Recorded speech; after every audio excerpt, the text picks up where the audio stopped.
Hey, gang, it's like 1 minute till noon. We're going to send a quick reminder. So go ahead, text your team members, remind them to hop on, and we will get started in about 1 minute.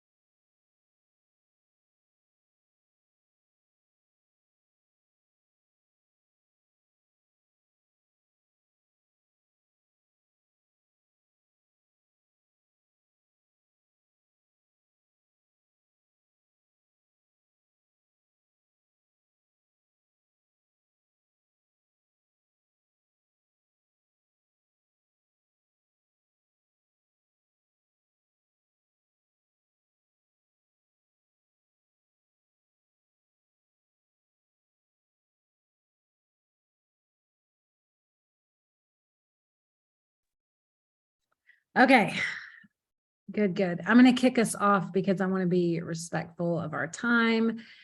And we're just going to go ahead and tell everyone that hopped on late and missed the beginning part that they missed the most important part, of course, right? We want to create healthy jealousy. Y'all, welcome to Monday Masterclass. I'm excited. Here's why.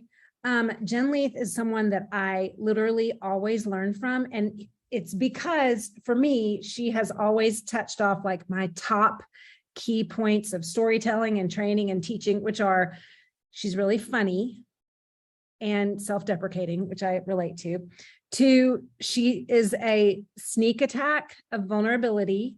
I don't know who else on this call, what other leaders will remember. I bet Andrea will, but she did a training on imposter syndrome one year at a diamond meeting. And I was so emotionally triggered that like I later went to the bathroom and was like, why am I crying? Why am I crying?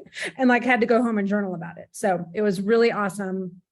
But Jen is also someone who knows who she is. And I feel like that is a crucial piece of leadership that as women, we often don't grasp for a while. That one of the best ways you will lead is in just knowing who you are, the boundaries of your identity, the fact that you can't do everything, but that you were created to do some things that only you can do. So without further ado, I do want you guys to know just a couple things about Jen. She has a large team and she is often working with other leaders and showing up as a leader of leaders. She also served for a season on our advisory board. She's been a jewel trainer. She was my jewel trainer at one point at Jewels of Excellence training. I really value the way that she learns and then like learns out loud. So Jen, I'm going to pass it over to you. You can take over and literally talk about whatever you want to talk about. Are you sure? You said that I know who I am, and I have to remind myself, okay, yeah, I do know who I am. So that was a good word for me, Becky. What we're going to talk about is it's actually something that should be probably the greatest and most fun thing that we do in our business, but we probably forget this. I forget it. I forgot it actually. And it's how I figured out it is probably the most meaningful, beautiful part of our business. And it's recruiting. You're like, that doesn't sound like very much fun, Jennifer. Well, let me talk to you about this because as a diamond, you're able to go and re-enroll under yourself. And you're like, I did it once, I could do it again. And you start doing it again. You're like, this isn't like what I thought it would be like. Why is it that some people are only getting to gold and they're stopping?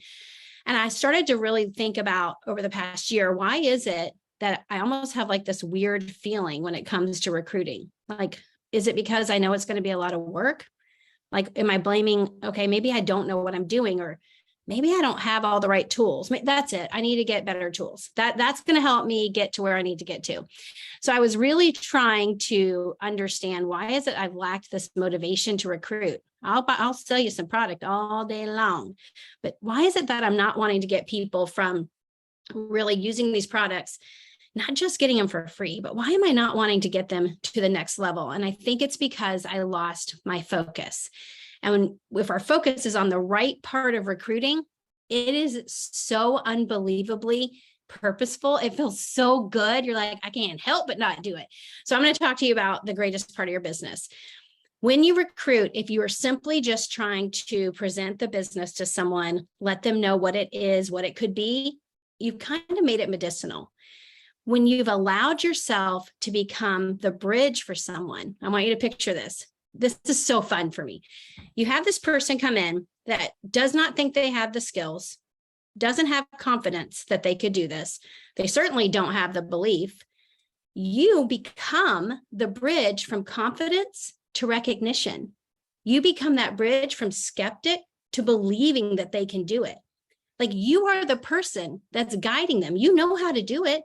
And if you hear that statement and you go, I really don't know, then you need to work on that because you are that bridge of bringing someone along. And I think back when I was working with Alita, getting her started, I wanted to be that bridge for her. I had no problem with that.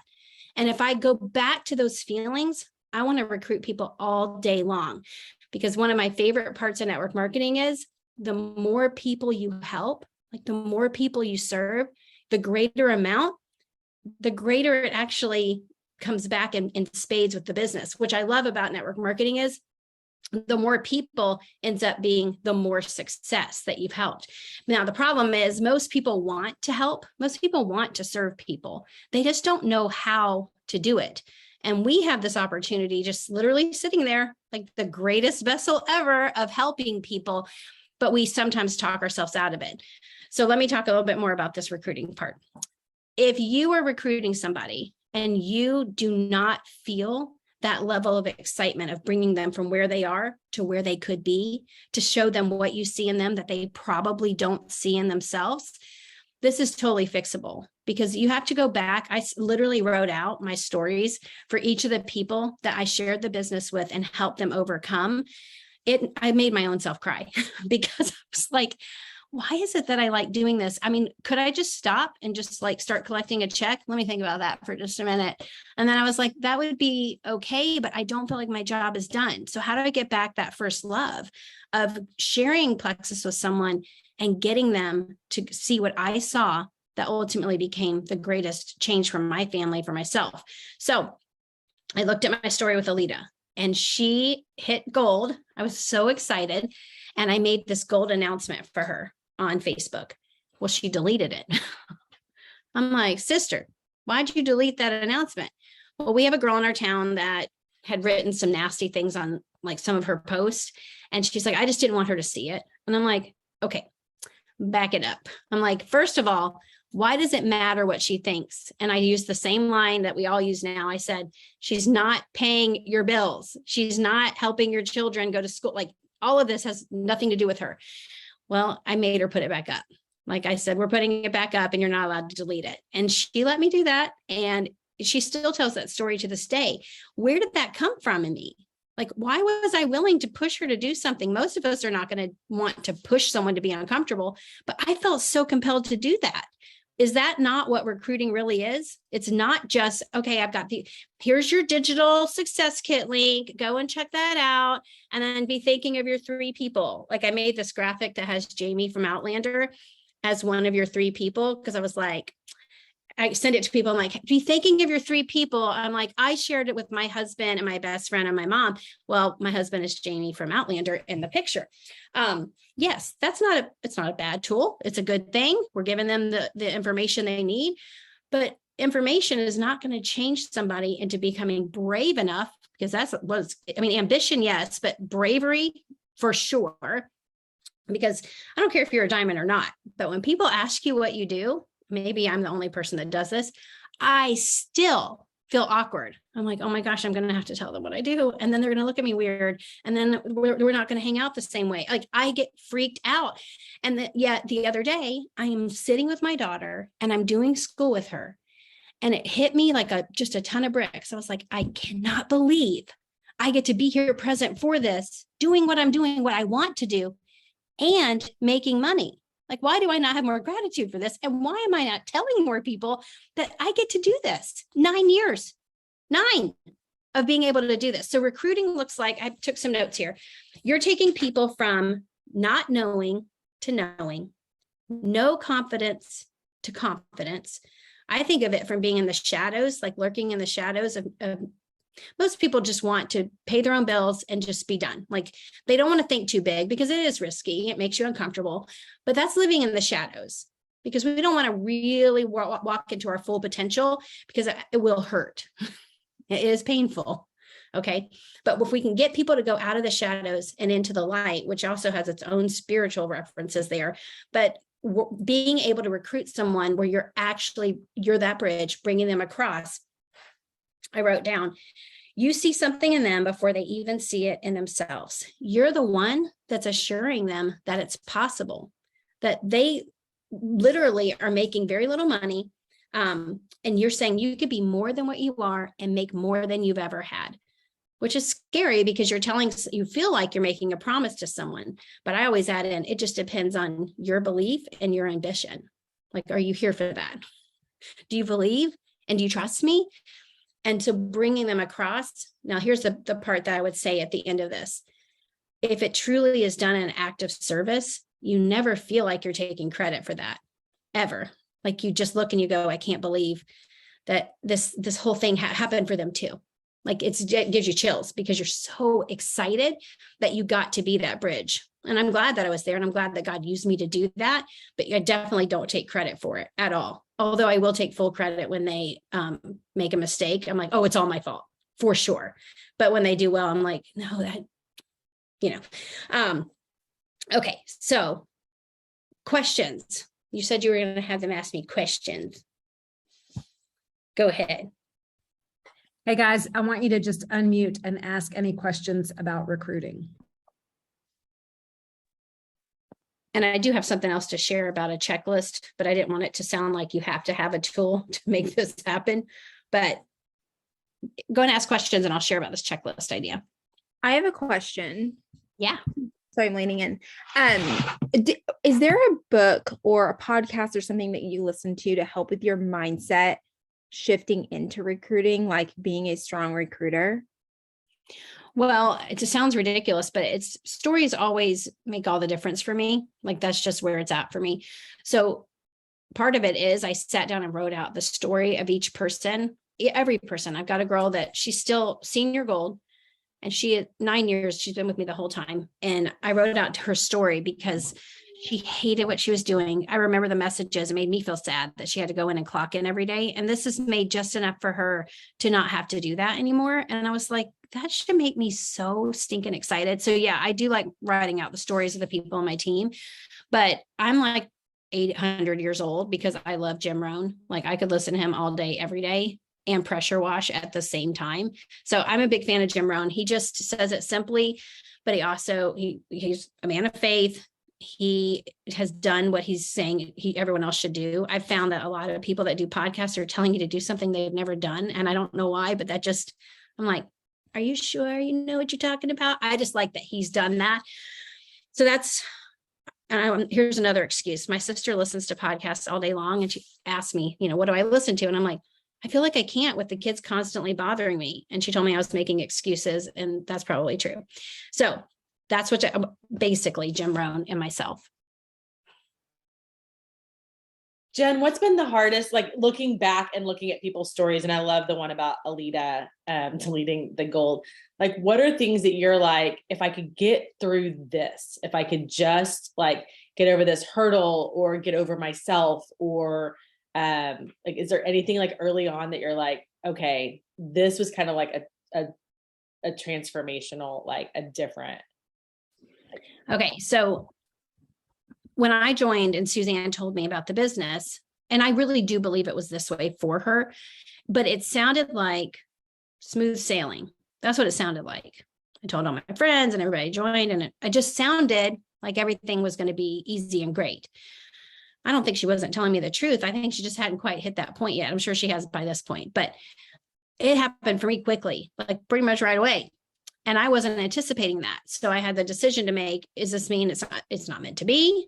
Does this mean that, God's closing a door, or is God asking me to overcome this? Like, what does this mean? And so what I've had to tell people I told Alita from the very beginning, I said, this is going to be the greatest and the hardest. Like, it's going to hurt so good. And I even had to ask permission. I'm like, and when you want to tell me that you don't want to do it, or you want to quit, or this is too hard, I'm going to be mean to you. Like, I'm going to literally say, you're not quitting. We are doing this. And I'm like, and can you still like me? Like, after all of that? Because that's something that I feel like we need to tell people. And that helps me kind of weed out the people that are not really here for it. Because have you ever gotten yourself so massively confused because someone's like, I just put my kid into public school or private school, and I got to make that money. I got to do it. Just tell me what to do. And you're like, yeah, they have a why, and I'm going to help them. And they are just like, well, they're a snowflake. They just one person saying one thing, and it's over for them. And as the bridge in the recruiting process, I'm going to be there when people those voices start to come up for them. They're going to hear those voices. It's terrible. It's the worst. And you're going to be the one, you're going to say, when this happens, you come to me and I'm going to talk to you about it. And I listen to Emily Gibson's coaching. Oh, that's another answer for Sarah. I do listen to her coaching a lot in the car. And I put her on 2 times speed, so it sounds really great. But she shared about a really, really influential man in the town had emailed and said, basically, I've seen you making these posts. I want you to know this is a really dangerous industry to get into. It's not reliable. And basically was warning her as a friend. And she's like, if I were opening my own business, brick and mortar, or if I was a doctor trying to start my own practice, no one would ever message me and say, that's really dangerous. But for some reason, people feel like they should do it with our industry. Well, we should be preparing people that this is stuff that you're going to hear, and they need to know what to say to combat that. So the checklist I was going to tell you guys about, I'm making this checklist that I'm going to give to every new person. And on it, I'm trying to be intentional with things that are going to allow them to do brave things and to overcome those fears. It's not just, did you look at your virtual office where the points and rank up are? It's more like getting them through like the why, of course, but some video clips that I've seen that help me. Do you remember when Jen Hawkins did that network marketing? Did anyone else go to that? It was like a retreat, and she showed this card that said, I'm a proud network marketer. And she posted a picture of her holding this card up that said that. And I had been in the company like 3 months, and I was thinking like, okay, maybe I am a proud network marketer. And it kind of got me thinking about, people hate that industry. Why do they hate it? Am I going to be bold enough to say that? So I want to help people in that same way that she did for me through those posts. I feel like I'm having a light bulb moment when you keep referring to the sponsor, to us, as being the bridge. And I think in the past 2 years, Jen, and you know this even more than I do, but the company is shifting in a lot of good ways. And so new information sometimes just feels like, oh my gosh, like I'll talk to people and they're like, I just can't, I don't have the new comp plan in my head enough. I'm not sure what this month's incentives are. I don't feel, and they've got all these like onboarding stops going on in their mind about, that are there in the way of recruiting. When you're talking about being able to see in someone where they could be and helping them get over that bridge, here's my question. Is the issue not being confident enough in their recruit, or is the issue not being confident enough in themselves as a bridge? Well, I would say it starts with you, right? So the bridge part, this is how I got so convicted, because there had to be a reason why I was doing it and then I couldn't. And if I wanted to blame the company or the products or the changes or the really weird post about hot girl stomach problems, we don't know her. I don't know if you saw that Instagram post on the Plexus Worldwide. I was like, I'm 800 again. Like, what is that? Hot girl stomach problems? We don't know her. I don't even, is that like a Gen Z thing? I think, I don't know. You need to go see it. It's really weird. All that to say, I could blame all of that.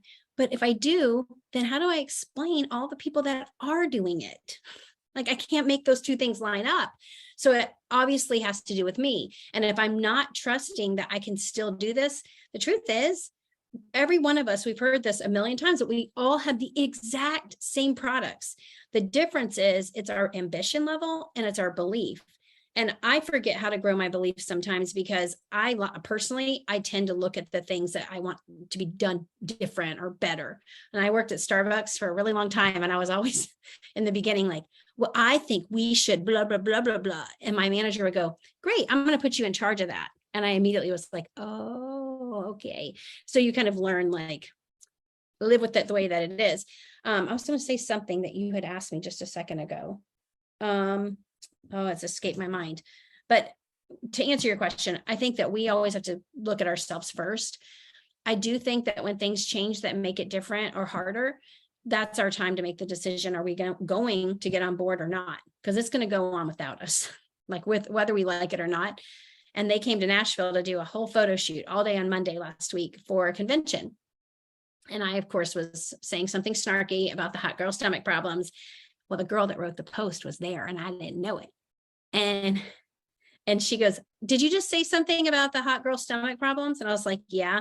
She goes, I wrote that. And I said, oh, do you want to tell me what that means? Because all I hear is like hot girls burping or like hot girls bloated. And she's like, that's just like a thing on TikTok where they're trying to say you can't be a hot girl and have gut health problems. Like, and I was like, oh. She goes, but I will go back to our focus group and tell them when we wondered if women 40 and up would understand this. Now I know the answer. And then I got scared because I'm like, what if my company becomes all like 20-year-old girls? And I was like, how am I going to fit in? And then I thought, what if our company becomes all 20-year-old girls?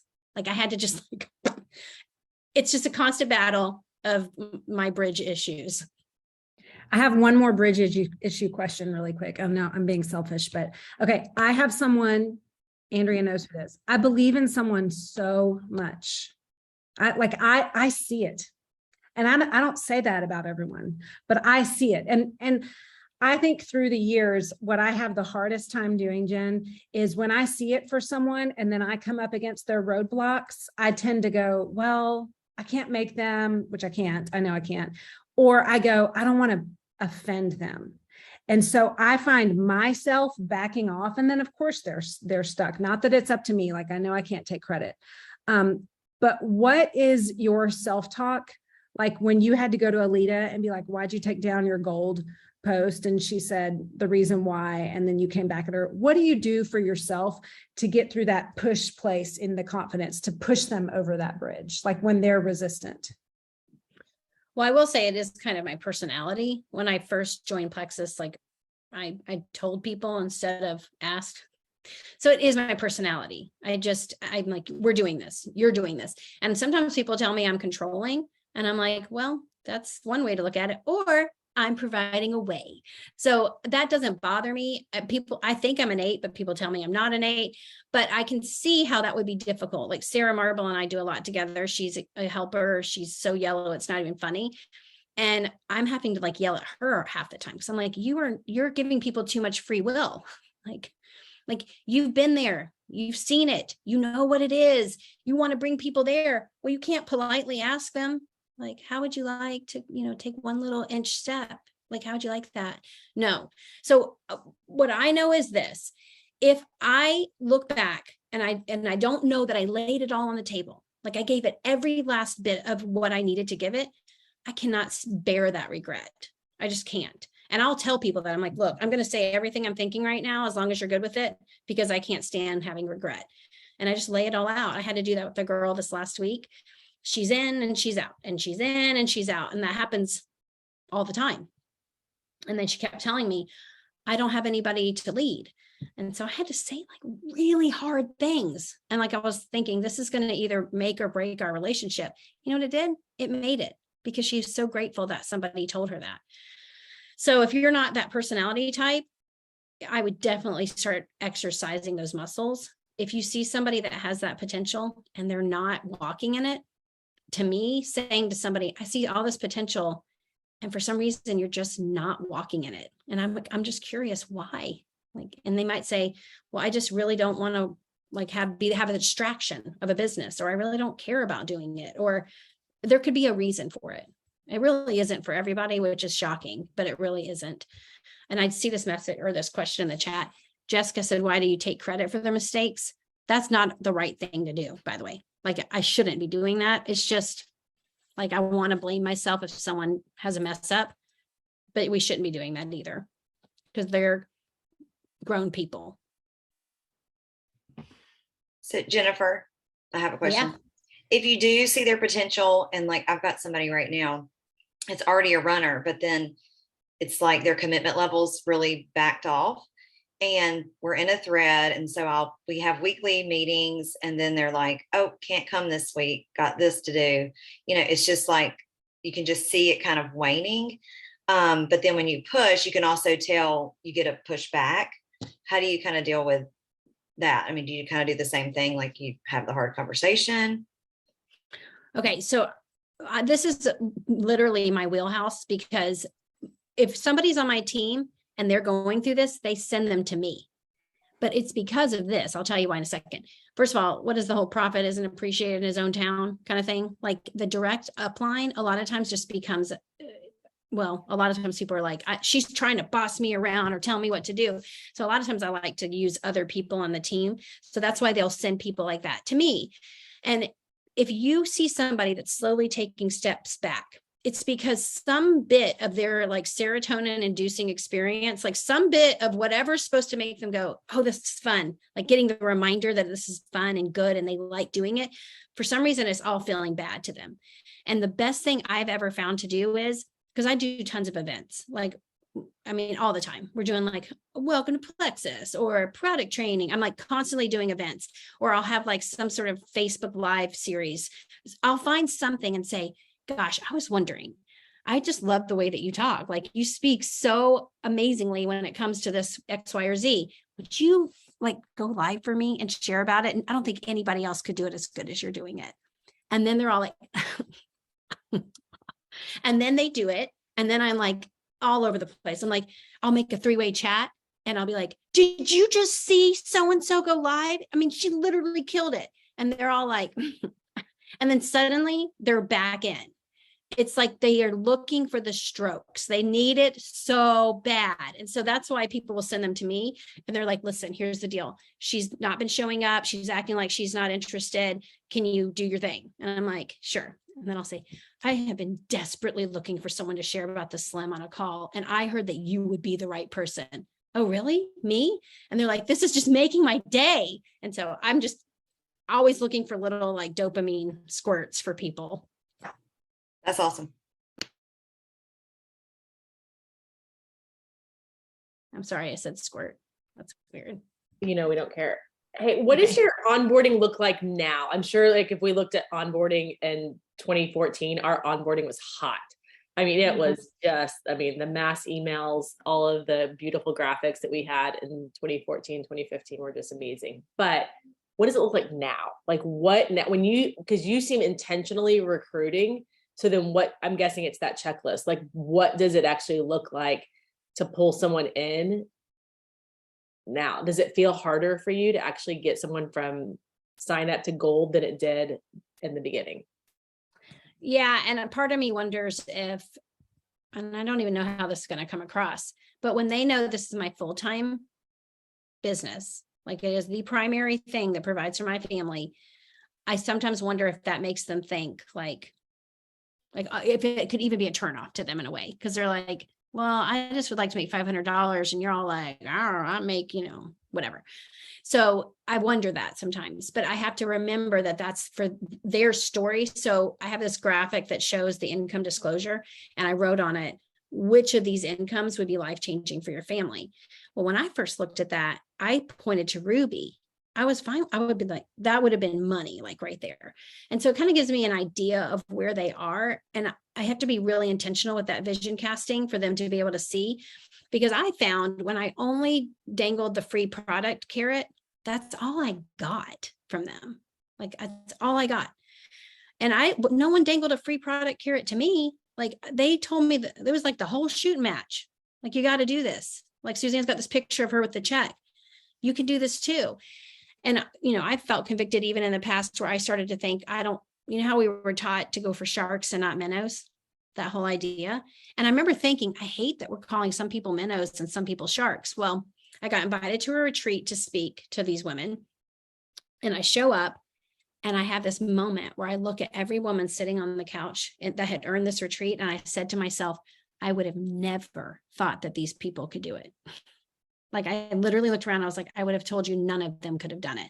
And they were killing it. And their diamond upline led them in an all-day messaging blitz. And they literally were just sitting there like, okay, what do you want us to do? And they were doing it, just messaging and killing it. They went every incentive. They bring people all along that I would have told you, oh yeah, there's no way. She's a minnow. Like I would have thought that. So I don't even know if that has anything to do with what you asked me, but my onboarding now is so intentional with the vision casting. And I also have found now, I used to say, oh my gosh, that's so great that you just said, I didn't want to eat 17 Twinkies. You should tell people about that. Well, I was asking them to do something they're not going to do. And so now I write up a post and I use really good Lightroom filters on a picture of them. And I'm like, hey, I just wrote this up and here's a bomb picture of you. Would you post that and tag me in it? And they're like, okay, it's the funniest thing. My friend Tamala, she just did the reset. She's like, my skin feels so good. I'm sleeping amazing. I'm so glad I did the reset. And I said, oh, perfect. I'm going to write a post about this and use one of your pictures and give it back to you to post. And she's like, okay. And then if anyone doesn't do it, I say, do you mind if I post it? And I'll just tag you. And then if they still resist, I'll go, okay, well, I won't say who you are. And then even in that, they're seeing the people commenting and it's about them. So I've started realizing I can't ask them to do stuff they don't have the skills to do. Like, I don't know why we could do it in the beginning. Why, I guess we were all just figuring it out, but now there's so much to be intimidated by, like the perfect filters and the perfect lighting. And we didn't have that in the beginning. We were doing crap posts, but we were happy with it. Yeah. Yeah. And now it's like, nobody wants to post a picture of the bottle and then we had to redo all of the branding, and people will get upset about the packaging or this or the flavor or that, all of it. And I'm like, if we could do it with what we had, I know for sure we can do it with what we have now. So I think because network marketing has become more and more, there's a lot of awareness about it. There's so many more companies, people are posting more about it. I think it's actually increased people's intimidation because they start to think, I could never do that. Like people say, I could never go on my stories and talk and take pictures of myself. They feel awkward. So I'm like, well, if they could never, then I'll do it for them. And then they'll see that it's not that bad. Back to the bridge. That's my goal in life right now, is to be the bridge. Okay. I have can I ask her a quick question? Here's a question I have, something we've been talking in Diamond Sprints a lot about, and I'm just curious from your perspective. What percentage of your posts would you say are more about the opportunity versus the products? I would probably have to go audit. It's kind of funny because whenever I go to convention or when I'm in Hawaii, I can't help but post about the opportunity. But then maybe if a new product is launched, then I'm talking about products. So it kind of goes with what I'm feeling at that time. Because if I say to myself, well, I'm supposed to do this many opportunity and this many product a week, then it becomes like, when your husband's like, it's been 6 days, you're like, well, crap, I got to do it. You know what I'm saying? Sorry, I just went there. My heart's not in it, y'all. Okay. So I'm just saying, when your heart's in it, I feel like the results are better. Instead of me saying, okay, I've done what my product post this week, I'm going to do this. I know people like checklists. I know it. And they want to know, what do I need to do? But sometimes when it becomes medicinal like that, it just loses its draw for people, in my opinion. Christy, you got a question? Is this being recorded? Don't tell people I talked about. You're good. Okay, question. So if you explaining shark and minnow, I guess I would have been a minnow at the beginning, and now this is like the whole, you grow as a person, as a leader, and all of those things. So I'm learning now leadership skills that I definitely never had. So doing all these things is, you're leadership led and you just sweat and you want to vomit anytime you do stuff. What are some things you push, what are some things you do to pour belief into your potentials? Not necessarily like the girls that are already running, but the ones that are kind of wishy-washy. And what are also some things you do to push, but not push them over the edge? Does that make sense? That's a really good question. No, it's a great question, because you kind of have to know where people are in their journey. And okay, so it might have been like the second or third convention I went to. Melissa Eichenhorst told all of us how she did the 21 Laws of Leadership workbook with her team. And so I just thought, okay, I'm going to do that. And I had everybody go buy their books, and we got on the call, and I was scared. I was so scared because even reading some of the stuff in the chapter we were covering that first day, I was like, I don't even feel like I do this very well. But I was still wanting to be able to grow in leadership with my people. Well, there was this one line, and it said, your team will always follow you if they see that you're growing. They don't care if you mess up. They don't care if you make mistakes. They don't care as long as they see that you're growing. And so that's what happened. We got on that call, and then I had this idea, and they didn't know this was coming, but I took each chapter for all the rest of the 21 laws, and I gave it to a different person. So I had 21 laws, 20 of them. I thought I was going to run it all. Well, I had 20 of them, and I'm like, you're getting chapter whatever. And I didn't even ask them. Like, I feel like I could learn more if I learned from you guys. And so they came to the table ready to present on theirs. And some of them were scared out of their mind, but I was able to say things like, oh my gosh, that's so smart. And like their red splotchy hives and their shaky voice, by the end of it, they were confident. And then I said, why don't you guys go do this with your team? So I'm telling you all that because if you get the opportunity to get them to do small little steps in leadership, then they start to get braver and braver. So it could be just doing a book study, or it could be asking advice. I love it when I go to somebody and I say, hey, what do you think about this? I've got this situation. Or I made this slideshow for our opportunity event tonight, and I sent it to a group of gals, and I said, they're all emeralds, but they're struggling. They're not at their 1500 point. And I said, you guys are just so good at this. Would you look at this and tell me if I should take anything out or add anything to it? And people love giving their opinion, but they are just in there and they're talking. And in my experience, I found this. And I love seeing that, because if we can actually create in people a desire to lead, that's the best thing ever. Instead of us saying, you're a leader, you should be doing, like, you know who I wish I was sometimes? Brittany Howard.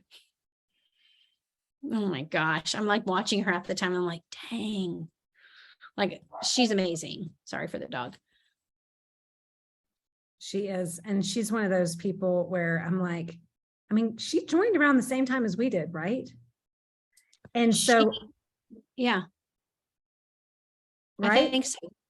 8 or I 9. remember, yeah, she's definitely at least been in it. Yeah, I think she's been in a really long time. And her and, oh my gosh, why can't I think of her name? What's Christina. her? Yeah, her and Christina were on a bus at Jewel training, and I remember they were picking my brain, and they were newish to being a Jewel and sharing with me all these things and questions. And it's so funny now I look and I think I should have been asking them, because they are killing it. It's just like a boldness and a strength of character that you can actually visibly see. I'm drawn to it. I'm sure other people are drawn to it. And if I'm getting on a bridge, I'm getting on theirs. Okay. Like that's the bridge I want to cross. And so that should say something to all of us. Like people trust their sponsor when the sponsor lets them know that they're going to take care of things, not baby them and do it all for them, but like they're leading them on the way. And I love that you said that about that's the bridge I want to get on. So just to cap it off and to kind of succinctly say what you've been sharing, the whole point is if you don't have the belief to bring someone across the bridge from, hey, do you want to try this, to this is where I see you going, to this is the destination, this is the place that person can go, then really we have to all ask ourselves, what do we need to do to get ourselves back to that bridge of confidence? And the biggest thing that Jen shared was that she wrote down the stories of all her leaders, people who'd gone diamond, people who were, wherever they were in their journey, and just told their story to what got them there. And that really helped, I think, just refresh you to have that confidence to be the bridge. Hey, thank you so much too for giving up this time. We really appreciate you. Guys, if you have any more questions, you can put them in the post for this and I'll send them to Jen. But I've gotten a lot of texts about how much everyone enjoys how funny you are, Jen. You're so good at saying things. Yep, that's me. That's really. We are getting questions for your checklist, by the way. Okay, well, I'm working on it right now because I looked at the new ambassador start here section of the virtual office, and it's like fire hydrant experience. And I was like, okay, like I could take the same 5 people and give it to them and I would get a different result. But would I really get belief? Would I really get them telling me, I believe I can do this? And so I got to figure out how to create belief in them and vision for them as they're working through this. But what I am doing for sure is I'm having them send me the checklist each week. I'll say, hey, where are you at with that checklist? And I also realized I need one on my side. Like, have I done this? Have I added them to this? Have I ever told them like the history of plexus? There's a lot there that I learned in the beginning that was belief building that I've forgotten to tell people now. I just maybe assume they know. But I mean, even down to someone telling me that they were afraid to go out in the sun because they were drinking their pink drink. And I'm like, what are you talking about? Well, the bag says keep out of sunlight. Yeah. Okay. Like, it's like, anyways, it's like making sure that I'm telling people everything that I was told. And when you get to the point where you're like, I can't remember, well, then I need to get a little bit more organized with that. Yeah. So I'm working on it, and I'm should be done with it soon. I could definitely send it to you. But tonight we're doing an opportunity event, and I'm telling you right now, I'll send you the graphic. It's going to be so good. I can't even wait. I'm so excited. And I don't know if it's because I have a newfound excitement for being a bridge or if it really is that good. But either way, you're invited. Thank you. Oh my gosh. Okay. Yeah. Send it to us. We'll pass it on. Thank you. Thank you. Thank you. Thanks for your time. Happy Monday. We love Happy you. Monday, everybody. Good to see everybody. Bye, Jen. Bye. Okay, the rest of you guys, yay, she's so great, right? I love how real she is. By the way, she's a baller. Alita, she mentioned Alita, but guys, she has so many other diamond leaders too that have been around for forever. So, okay, I want to know on a level of one being I'm so insecure, I can't recruit someone beyond, just a product user, to 10 being like, I am building my first diamond leg right here. How are you doing on your confidence level to being that bridge, the bridge from talking to someone about the products to showing them where that you see them going? I'm seeing the average. Look at Kelly Jones busting in at an 8. Yeah. Okay. So we've got a lot of average people who are right around the 3 to 4 mark. That's sort of the average answer. Did you guys hear Jen saying that she was there? And I think Andrea and I could definitely, like, if you want to hear our truth too, we can relate to this. Andrea is working on her re-entry, and I'm working on my husband's leg, and it's just been some struggle with recruiting. So part of what I want to do is normalize it. I want to say, like, when this happens, it doesn't mean you're done. That's the biggest mistake that I hear in people is they sometimes go, I just can't recruit like I used to. And then they tell themselves, so that must mean like either Plexus isn't as good as it used to be, or I'm not as good of a leader as I used to be. What's so important is that you normalize it and then actually start to take action. And if you missed the beginning of the call, Jen said that she, and I love her curiosity with herself. She was like, why do I feel these weird feelings about recruiting? I've lost focus. And what she did to get her focus back was she took all the names of her leaders, even people who had built to gold. And she wrote out their stories of like what going gold or senior gold or ruby, what it had done versus where they were when she started talking to them. And that built her belief. And then of course she wrote down like Alita's story, which is Alita Allen. Actually, she's, what's her new last name? Langford. Alita Langford. She wrote down her story, and it was just so encouraging. So that's something that I would do, even if you've got folks who like aren't actively promoting, but who have in the past, write down their stories. Like what changed in their life, and even I want you to remember too, what changed in their personality? Like what did Plexus help them overcome? That's an assignment not for today, but that's on your own time. So let's bust into some income producing activity, at which point I pass the call to Andrea Mitchell. She's like, what? But here's the thing on that. Even when Beck's like, I'm passing the call, I am at a 3 right now. So even when we lead these calls, like I feel like on a scale of 1 to 10, like my recruiting is like, I can make a business post. I could actually do a better post now than I could when I, recruited Sarah and Becky and Ellen and, Kim Pollock and Lisa Sturgis. Like I can make a better post now than I could any of those days. And yet my belief to get someone from sign up to diamond is like nil. And that's all based on my personal belief in myself. That's all my own head trash. That's not because it's not possible. Because something that Alita said, or something that Jen said, was if someone else is doing it right now, it's happening. Like there are other people in our company in massive growth and massive momentum. So it's not that there's a problem with our company, our industry, social media, the algorithm, products. None of those things have a problem because there are people in growth. So I think it would be huge benefit for you at some point in the next 24 hours. And I would challenge you right now to put it on your calendar. Like, when are you going to sit down and journal? Why is it not working for you? Like, and be really honest with yourself without beating yourself up. Be really honest of, I'm not doing this and I'm not listening to this, or I have this voice in the back of my head. I do think that's really important, is to figure out why you are where you are in your business. Because there is a boldness to belief and vision and an activity. There is a boldness that comes with all of those things that will fire you into the next activity. So first thing I want to do is, have you posted and invited someone into the business in the last 24 hours? So whether it's stories, Facebook posts, or Instagram posts. We just lost someone who decided they didn't want to do the business, didn't want to share today. But have you posted and invited someone in?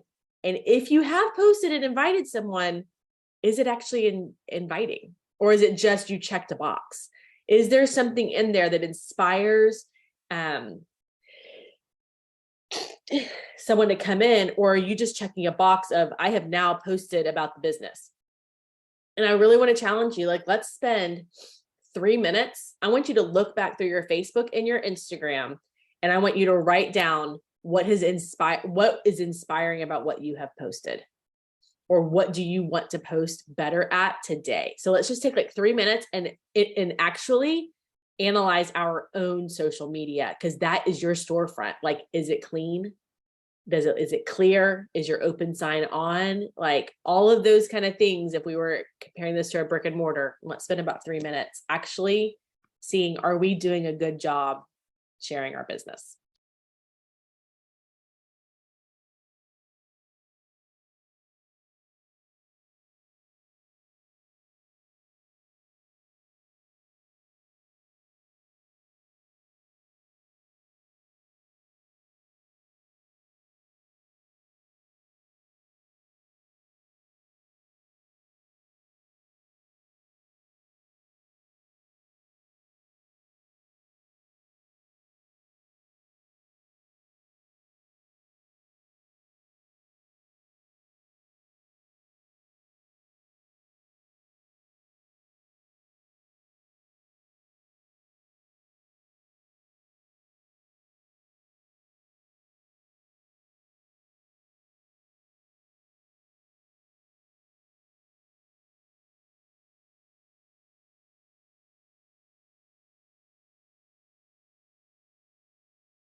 Okay, I'm going to be really honest. I just looked. My last true, like talking to them directly about the business and inviting them to actually come into the business side of what we do, where I'm making the reader the hero, and I'm truly talking not about my story, but about where they fit, where this fits into their story. September 23rd. I shocked myself. Like, I had no idea it had been that long. I mean, I have reshared lots of Hawaii posts. I have shared all about Reset. I have shared a graphic about our vision casting call. None of those things are inviting them into the business. It is dripping different things. I've shared a lot about the state fair and how great this business is. But I want to hear from y'all. When was the last time you shared boldly only about the business? Yeah, 9/13. I'm with you, Jess. Like, I feel that. And we're like 10 days apart on that. So like, same. Like, when did you actually boldly share not your story in a way that invites them to see their story and their vision of this business, and you boldly ask at the end of the post for a business? Okay, September 23rd, September 27th. Are y'all seeing it? Like, we're on the same page, samesies, like, and it's not because I haven't shared Plexus, y'all. I mean, y'all can see that's just Facebook. I didn't look at Instagram, but just on Facebook, yeah, 9/24. Okay, Beck and I are on the same exact week. So here's what I think happened, and I'm just gonna diagnose for myself, and you can decide if this feels like the same. You can come into my hypochondria and my diagnosis as well. Come on in.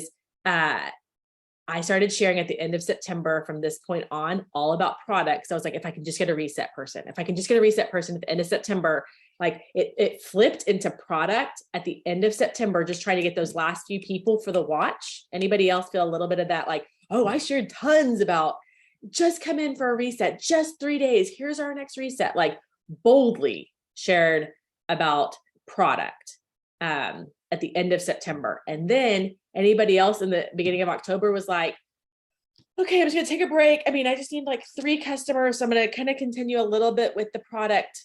We're gonna keep talking a little bit about the products. I mean, just need 3 customers to get those shoes. So I'll get that early. Okay, that didn't happen. Now I'm just gonna kind of flow into life. Like, I'm just gonna share life with people. I'm gonna bring them back in. I'm gonna share my story. I'm gonna reconnect. I think that's hysterical.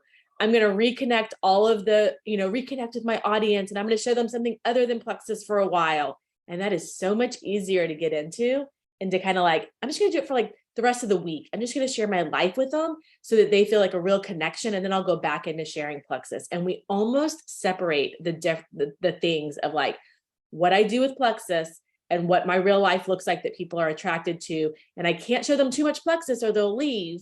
And I can't, if I show them too much of my personal life, then I'm not sharing Plexus with them. And so we're trying to constantly like manage that balance. And I don't know if that's anybody else, but that's what I literally just reviewed in like 3 minutes of my Facebook.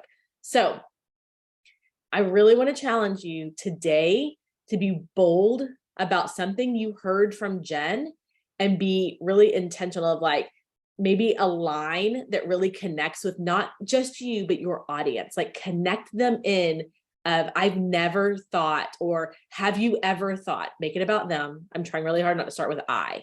So have you ever thought about being a bridge between someone's unbelief that they can do something and someone's sheer joy standing on a podium? Like, have you ever wanted to be a part of it? Because there is someone in there, and we're not talking sharks and minnows. We're talking about someone out there just wants to be a connector for other people. Or there's something else that Jen talked about. Like, I didn't realize I had such low belief in myself. Like, whatever it is, you connect with your audience in some way. So I'm going to challenge you that. The next thing I want to talk to you all about outside of your personal social media is how you are presenting what we do. And she said, that Jen Hawkins talked about, I am a proud network marketer. Do you know what industry you are in? That there's actually a difference between network marketing and direct sales. I was talking to someone recently, and I want to say it was Genevieve, but it could have been Travis Garza, our new president, and talking about the fact that we are actually not a direct sales company, because although we directly sell product to people, how we build our business and our company is actually network marketing. It was Genevieve, you're right, Beck. Can I just bust in really quick to Please. talk about, like, because we were on the same call and then Andrea and I immediately started FaceTiming after this. She was mentioning Beauty Counter, which Beauty Counter is probably like, they're not our competition because it's not, hi Ella, it's not our game. Like, we're not selling makeup.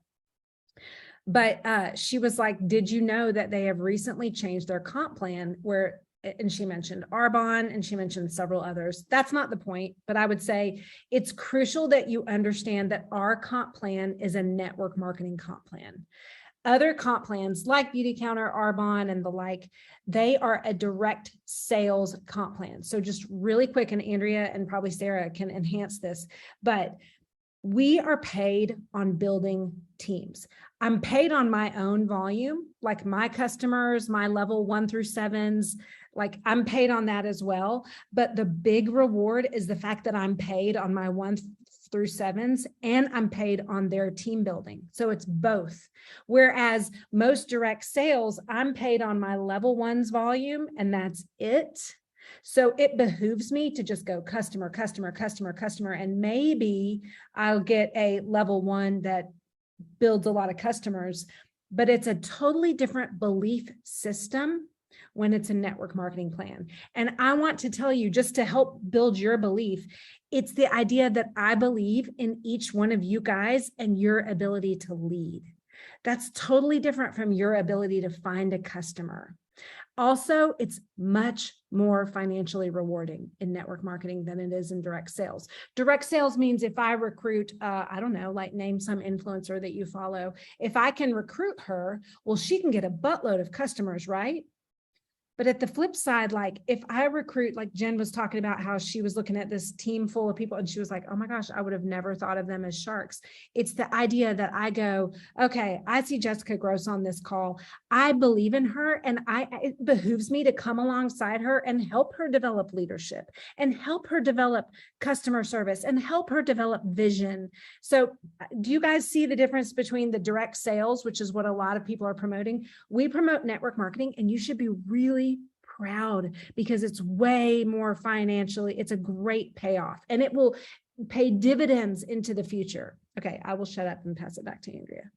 No, but I think what's interesting is you'll hear all of us, and I think all of y'all, if I unmuted, would have different passions, right? There's something that someone said that Jen said that triggers for each one of y'all because we're all in a different place. And when Genevieve was talking to us about this specifically, one thing she was saying is these companies, okay, twofold. One, they've stopped counting personal volume, like your personal product, towards their compensation plan. So a lot of these companies are saying no longer, okay, just look in your back office. How many points do you get? And therefore pay points and therefore a paycheck because someone just orders a triplex every single month or a bag of Slim or whatever for their own personal use.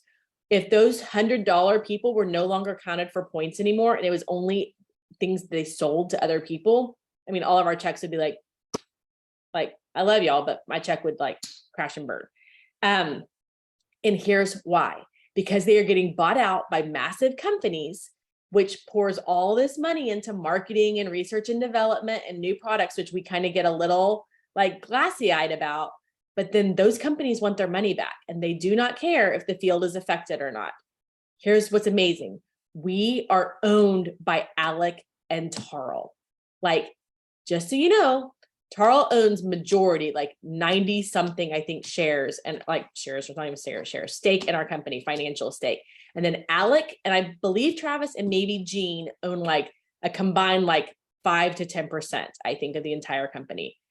Like there is such a solid foundation. Like I'm thinking like when we built our house, like our house is built on pier and beams and we watched them drill down into the ground on how deep the beams go or the piers go so that they can, do the rebar and all that stuff. Like if you've ever seen a house built, you want such a solid foundation. And that's what we have here. And so speak to that. Because somebody out there is in a company that feels wobbly. And I'm not talking about a direct sales company. I'm talking about just a company that feels wobbly. They feel like we don't know where the next paycheck's coming from. Rebecca told us last week, on this call that Tarl said, if no products, like this was during COVID, I think, if no products came over on ships, if no ingredients came over, if we had no bottles and we couldn't ship anything out for 2 years, we could still pay every ambassador exactly what they're getting paid right now for 2 years. Like, to me, that's a solid foundation where we don't have to guess, is this still going to be like, am I building something that won't last in 6 months? Or in 6 months, are we going to be owned by a different company? Or run by a different leadership? Like, it's still, okay. So direct sales means you are getting paid off just that direct sale of, I'm selling you a triplex and you a triplex and you a reset, and I'm earning money off that. So there's kind of like a direct sales umbrella of we are the advertising, the marketing, the sales force, right? Like, we don't have a commercial. We don't have big banners out on the highway. Like, we are the sales force. So in that way, we are direct sales, because as you all know, if you just have 100 level one $100 customers, you make money, but you make more money if you help those people build a network marketing team of the power of 3. So does that make sense? How we are in a direct sales industry, but we are a network marketing company. That's how our compensation plan is built.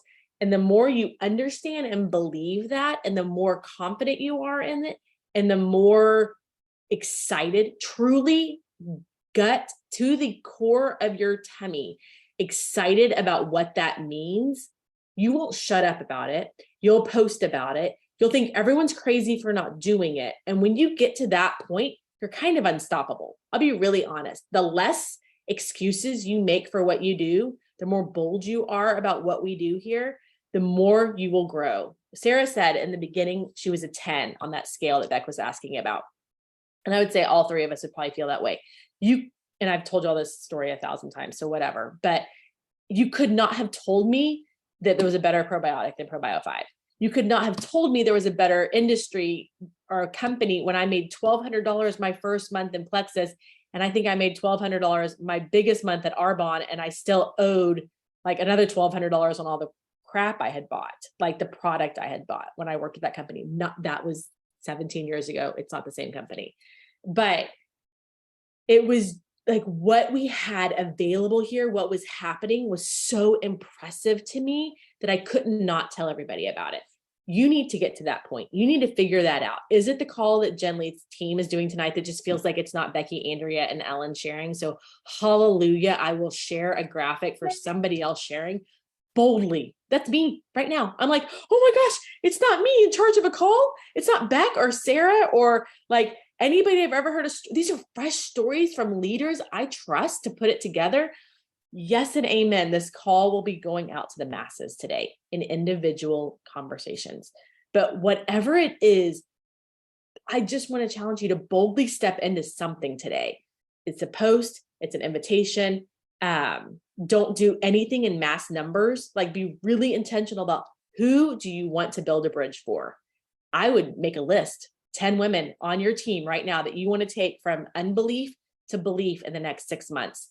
10 women that you want to take from covering the cost of their products to replacing, to covering a bill. What is it and how are we going to cover your mortgage 6 months from now? Like let's take people across a bridge and you help them decide what they want to see on the other side of that bridge. And then you figure out how you're going to help them, not do it, but help them get over that. Okay. We are over time, but I hope that was a good start to your week. It was definitely a great start to mine. Y'all, thank you. Thank you for showing up. Honestly, at the end of the day, thank you for showing up, being here and willing to grab whatever the nugget is that's for you and then doing something with it. So y'all have a great week.